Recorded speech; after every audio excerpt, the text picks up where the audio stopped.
నేను చూడటానికి చాలా క్యూట్గానే ఉన్నాను, కానీ స్ట్రెస్ వల్ల తొందరగా వైట్ హెయిర్ వచ్చేసి. సో ఇవాళ నేనేం చేద్దాం అనుకుంటున్నా అంటే నా హెయిర్కి కండిషనింగ్ చేద్దామని నింపి అని అనుకుంటున్నాను అనమాట. సో పొద్దున్నే పాలల్లో బెల్లం వేసేసుకొని ఆ బెల్లం పాలు తాగేసి, పైగా ఇవాళ సండే కదా, మొదలు పెట్టేస్తాను.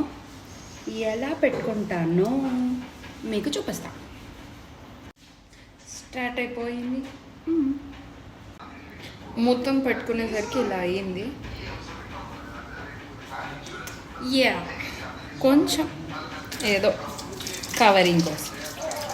సో మీరు కూడా ఇంట్లో కావాలనుకుంటే ట్రై చేసేసుకోండి. ఒక 1 అవర్ ఉంచుకుంటే సరిపోతుంది. బట్ దీనివల్ల స్నానం అంటే ఎవ్రీ టైం హెడ్ బాత్ చేసినప్పుడు ఏమైపోతుంది అంటే సపరేట్ టవల్ యూజ్ చేయండి. అప్పుడు కొంచెం వేరే డ్రెస్సెస్కి రెడ్గా అంటకుండా ఉంటుంది, మొత్తం పాడవ్వకుండా ఉంటుంది. సో